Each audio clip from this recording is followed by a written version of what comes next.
Hello and welcome back to Chiefsman's Corner Live. I will be interacting via YouTube chat if you're watching live, as well as Discord if you wish to join the show live. I am your host, Coach Winuvas, one of the leadership team here in WFL as the Los Angeles Rams, and then the GML as the New Orleans Saints. This show will go over our draft that happened just 24 hours ago as of the recording, as well as GML moving into the Season 4 playoffs.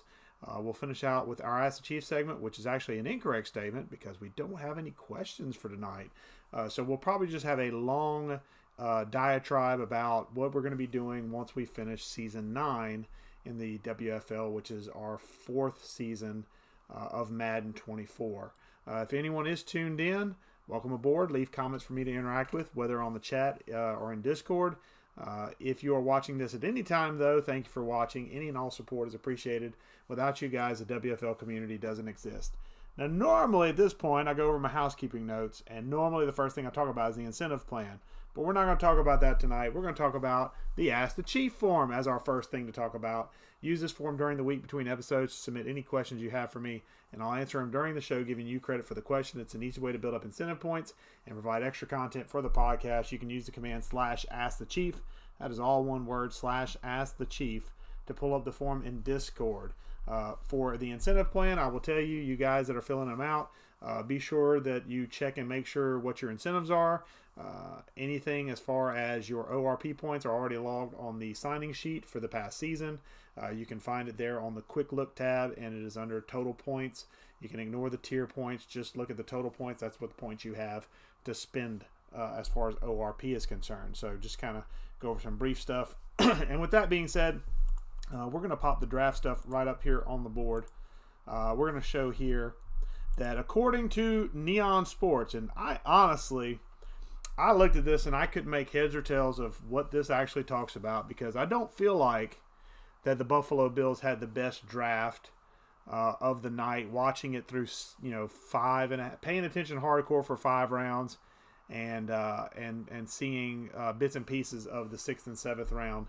But according to Neon Sports, the draft grades come in, and the Bills have the top grade on the board with a 75.75. Once again, have no idea how they get these numbers. Broncos come in at number 2 with 75.33. Saints and Packers tie for 3rd with a 75 grade overall. Patriots come in 5th overall, 74.5. Falcons, who picked up a 380-pound offensive lineman with 88 acceleration in the draft. It's all sorts of Madden goodness and tastiness all rolled into one. But the Falcons, Cardinals, Jets, and Panthers, who were manned by my secondary account at the time of the draft. My secondary account drafted better than me, which is just embarrassing. Raiders, Titans, Rams, and Colts all tie for 10th with a 74 grade. Then you have the Dolphins just below them. I do feel like, though, like going through these, I don't feel like anybody had a bad draft. I think there were a couple of head scratchers for definite sure. And one of the head scratchers I saw was the drafting of quarterbacks in rounds 1 and 2 from the Raiders.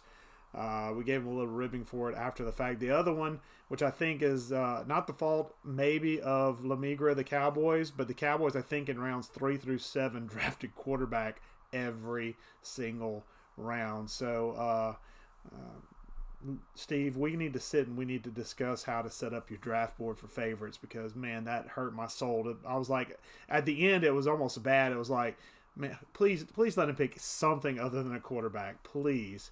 But unfortunately, you did not. So, but I mean, you still came out of the draft with at least one quarterback. I hope you drafted like 5.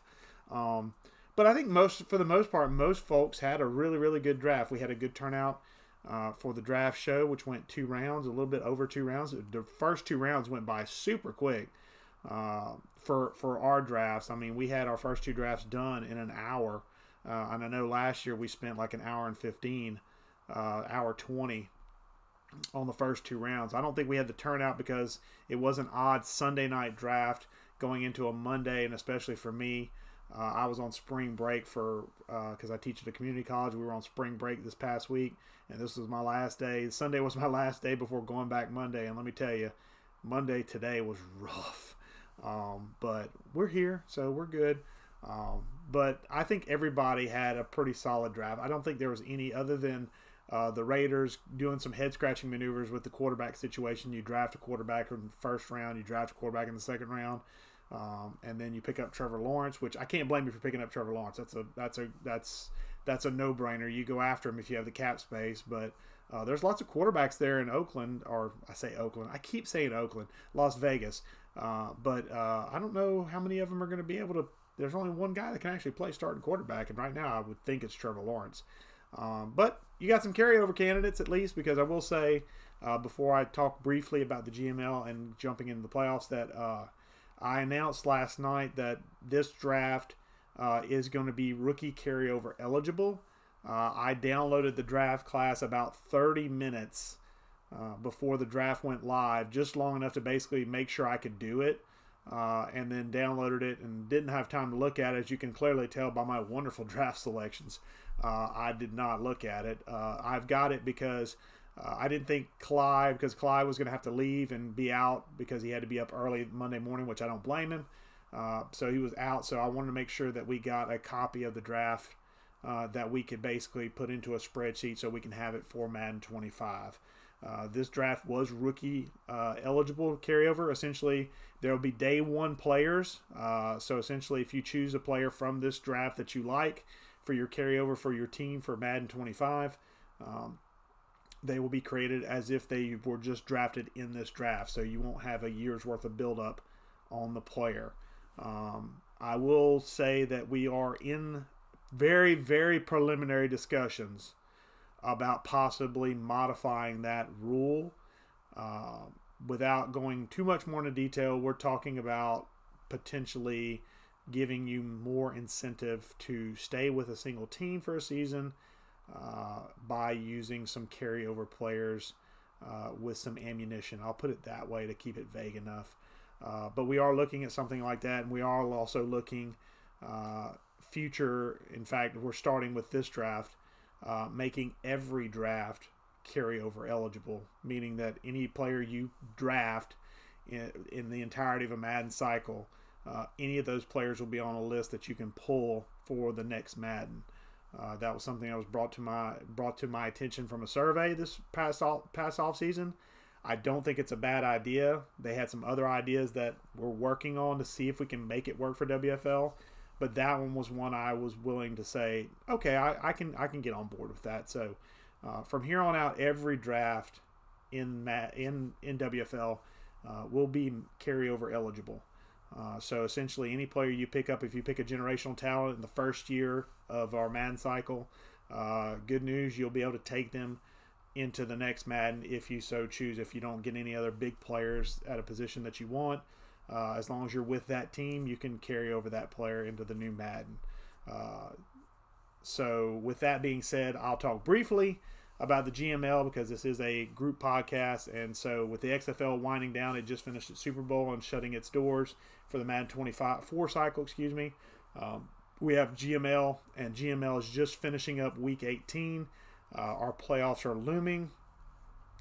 We'll hopefully have a lot of good contenders. I know the Panthers are, I believe, 14-1 or 15-1 going into Week 18, but unfortunately they've suffered some serious injuries. Bryce Young and Tyreek Hill are out for them, so they are definitely walking wounded going into the playoffs. They are the top seed, so they get a little bit extra rest. But will they get their stud players back in time to hopefully bolster the troops and get through a very tough playoff scenario in the NFC?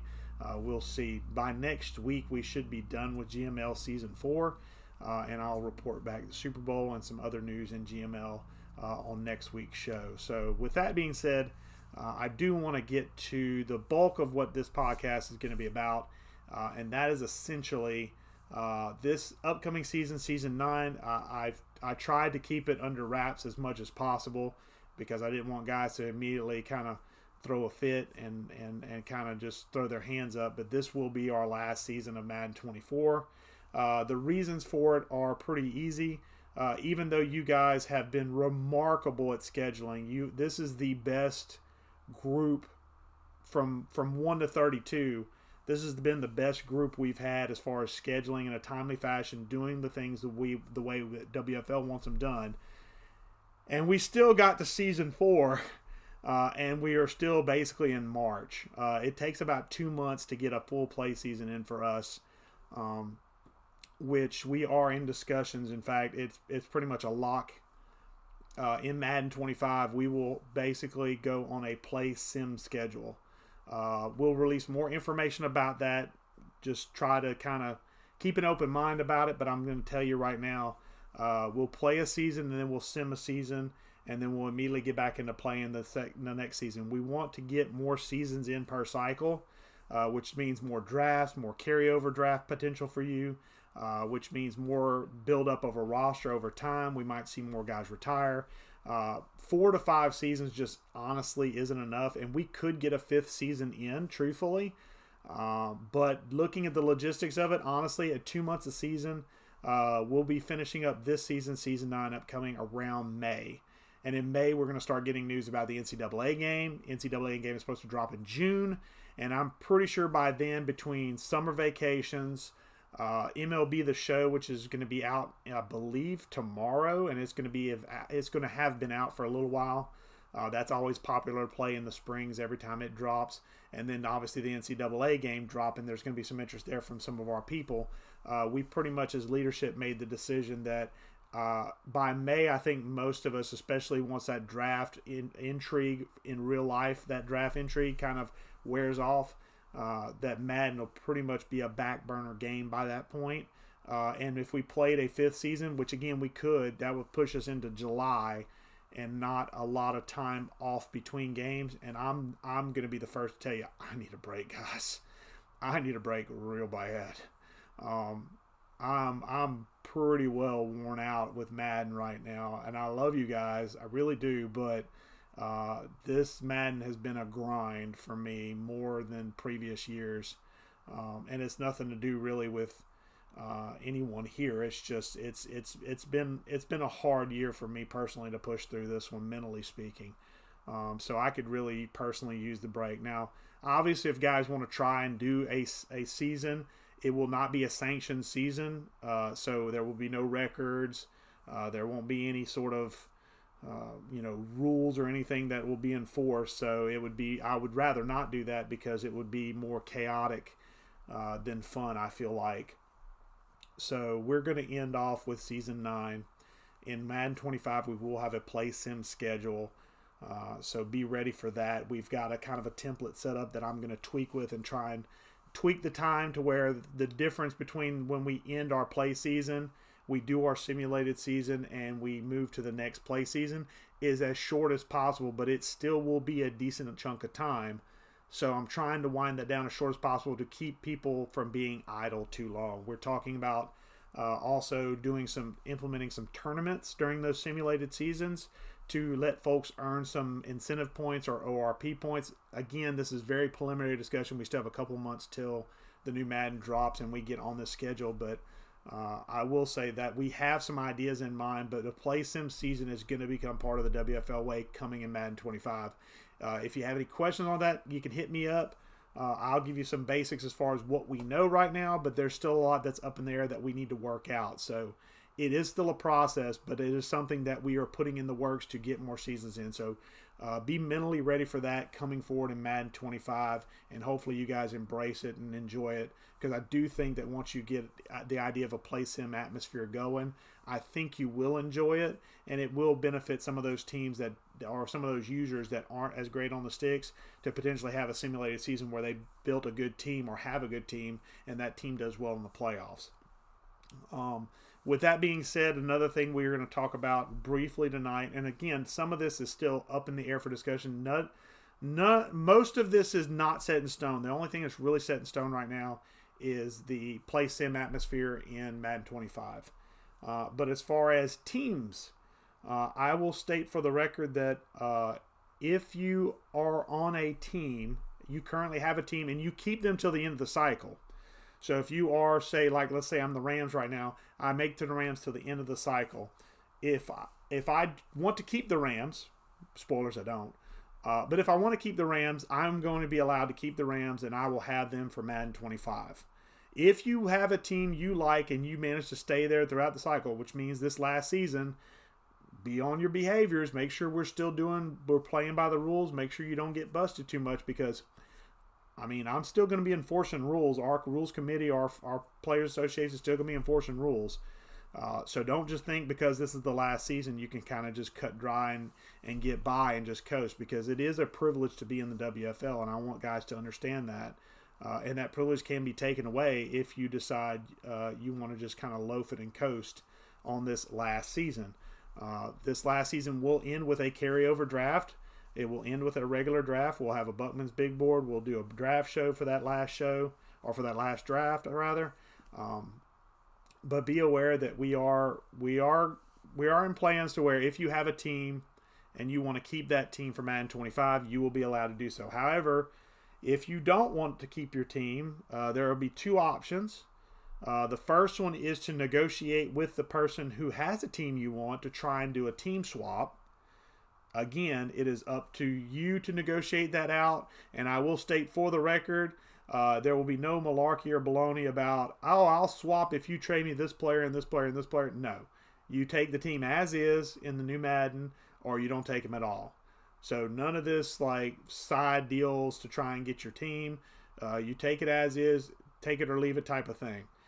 The other option is if you choose not to have the team that you currently have for Madden 25, and you can't get a team that you do want, you can put that team up for a team draft. And essentially anybody that does so, I'll probably be in that as well.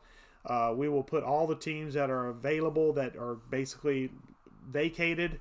We'll put them in a pool. We'll put everybody that is teamless. We'll put them in a random draft. Essentially, we will just do a randomizer, spin the wheel, make the deal, make a list of owners, and then owners will pick from in draft order, just like a regular draft. We'll set a draft board, and then essentially you'll pick your team, you'll pick your team, you'll pick your team, and you'll go through that process. And that's how we're going to fill any vacated teams for Madden 25. That is the game plan right now. So there are 3 ways you can get a team in Madden 25. If you are currently a member, you have to be a current member to get these options. Option 1, if you have the team you like, stick with them. That is your option. You always can lock in your team. You do not have to swap if you choose not to. Second option, if you can negotiate it, swap with somebody for the team you want. If option 2 isn't available, vacate your team, and then we'll have a team draft, and it'll be a random order, so nobody will have any priority. I won't have priority over anybody else, and we will draft our teams for Madden 25 based on what's left and what's available. If there are any open teams after that point, meaning we have less owners than we do teams, then we will open it up for recruitment and invite potentially former members that have been let go, maybe invite them back, give them a second opportunity.